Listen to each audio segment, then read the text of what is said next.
Business News is up next with Harriet. You first. First Bank.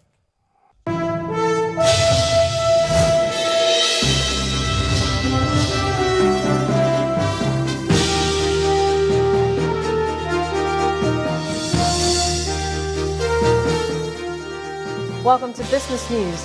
The 2015 calendar of the Nigerian capital market seems to have been wrapped up today as the Securities and Exchange Commission hosts the market stakeholders to a series of initiatives that would define the near to long-term growth and development of the domestic securities market. Channel's television business editor Bosun Omofaye was at today's event and reports. The next one, which is the launching. This event, organized by the Securities and Exchange Commission, brings together key participants in the Nigerian securities market for the final time in 2015, and the inauguration of the Capital Market Master Plan Implementation Committee, the launch of the Corporate Governance Scorecard for public companies, and the unveiling of the council that will administer the Nigeria Investor Protection Fund. As we inaugurate the council, may I once again call on members to handle this important national assignment with the utmost sense of responsibility and diligence. The head of the Securities Commission, Munir Guazo, highlights what has been achieved. For the last 6 months to 7 months, we have looked at key areas within SEC that we believe we need to upscale our capacity. Our desire, ladies and gentlemen, is that SEC should be the reference point in terms of knowledge in this market, and no any other institution except the SEC. A crucial element of the Capital Market Master Plan was Corporate Governance Code. The code, now designed with a new scorecard prepared for the assessment of practices by public companies. I hereby unveil the scorecard.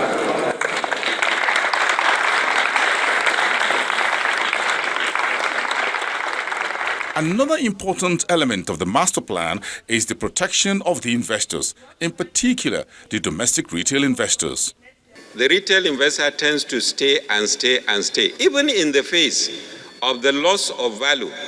Many of us have seen our investments in the last year alone down by at least 20%. In about 30 days from now, the second year of the 10-year Capital Market Master Plan program would have begun. And these men and women will be coming together sometime in the near future to assess the journey that they have all started on this day. Bosun Omofaye, Channels Television News. Well, let's see how trading fared now. The Nigerian equities market slipped back into negative territory after a 0.5% positive breather recorded in Wednesday's session. The all-share index dropped 0.17%. dragged down by losses in mostly banking stocks. Yemisi Ikpaye reports.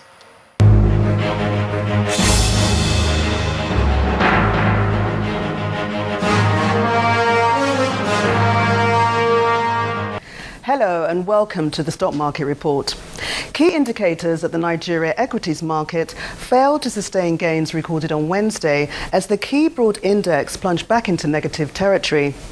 The all-share index dipped by 0.17% to close at 27,697.12 with a lower market of 9.52 trillion naira. With a 1.65% decline, Mobil led the top laggards for the session, closing at 130 naira. Guarantee Trust Bank is next with 4.50% at 21 naira, and UACN, which lost 2.04% to close at 26 naira 45 kobo. It's a different story for Guinness Nigeria, Nestle and Unilever as they emerge the top three appreciators for the day. Bank stocks continue to drive volume, with Zenith Bank taking the lead with 33.97 million shares. Guarantee Trust Bank pulled 29.06 million, while FBN Holdings churned out 14.96 million shares. When stocks crossed the finish line, volume traded came in at 167.46 million, exchanged in 2,625 deals for a 2.32 billion naira value. That's the Stock Market Report, and I'm Yemisi Ikpaye.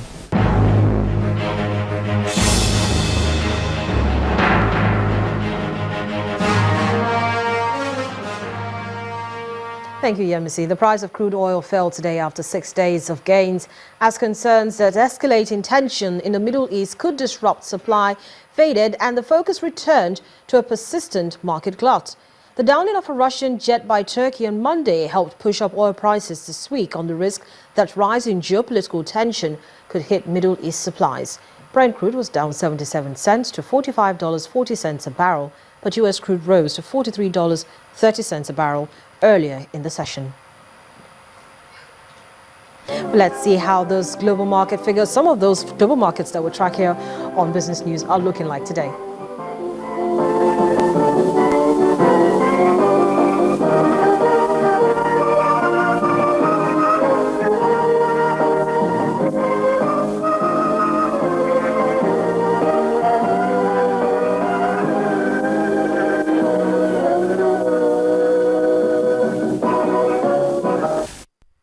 And that's it on Business News. Slyman will be back in just a moment with the rest of the news at 10. You first. First Bank. Nigeria is the third largest consumer of lubricating oils in Africa. The country has a total installed capacity of about 965 million litres per annum. With current production put at about 40%, stakeholders say if blending plants work at full capacity, there is the potential to meet local consumption. These and other issues were discussed in Lagos at the second edition of the Nigerian Lubricants Summit, which had the theme Quality Lubricants Key to Techno-Economic and Industrial Development of Nigeria. Our correspondent Shola Shoyele reports. Proven track records in oil and gas industry. With the endorsement of the Standard Organization of Nigeria, the Department of Petroleum Resources, and the full support of Lubcon Limited and Lube Services Associates, communication consultants CMC Connect provided a platform for stakeholders to discuss issues facing the lubricants market in the country. We started this summit with the objective of creating a unique platform for stakeholders to congregate, discuss, and critically analyze issues of common interest that will propel the frontiers of growth for this industry. The summit is also designed to promote potentials in the downstream sector of the nation's oil and gas industry, especially with a view to enhancing local content. The representative of the President, the Minister of State for Petroleum, and a carefully selected team of technocrats examined the challenges facing the subsector and preferred likely solutions. Nigerian lube market is awash with excess base oils, a raw material for lube blending, different grades and types of products, both locally blended by the majors and independents, fake and illegal manufacturers. It is, however, worrisome to note that the market is also a dumping ground for substandard and off-specs imported lubes of questionable quality. And that poses a great challenge, for me, that this is the time for us to be looking at the next big thing in our industry. How do we produce and domesticate base oil production in our country, Nigeria? I think this is the next big thing for the industry. The chairman of the summit believes there's a need for attitudinal change going forward. How do we all ensure that desirable projects are implemented and that there is continuity even when there is a change in administration? That is the charge before us all. At the end of the 3-day summit, the submissions here will be aggregated into a communique that will assist the legislature and the executive with policy changes to enhance the growth of the industry. Shola Shoyele, Channels Television News. Nigeria Breweries has held its second beer and health symposium in Nigeria in its bid to tell the positive story of beer and correct the many perceived misconceptions. This year's theme is beer and lifestyle, and the message from Nigerian Breweries is simple. There are healthy benefits in every bottle of beer if only you drink moderately and responsibly. Spurred by the outstanding success of its first beer and health symposium, Nigerian Breweries PLC is again bringing together scientists, nutritionists, medical experts, members of the press, and as well as brewing professionals for yet another parley. As I noted last year, beer, when consumed in moderation, can be a source of immense pleasure. That is why I believe the theme for this year, beer and lifestyle, is quite apt. Even though beer has been with us for thousands of years, the appreciation of its unique benefits are only beginning to grow. Moderation, no doubt, is key anytime you drink beer. And these experts explain its health and nutritional properties. And we could find that all the risk factors that are related to coronary heart disease improve. And that sort of explains what we see in other research, where you look at the population, that there's a lower risk of dying because of coronary heart disease. So that really nicely fits. Beer is a drink.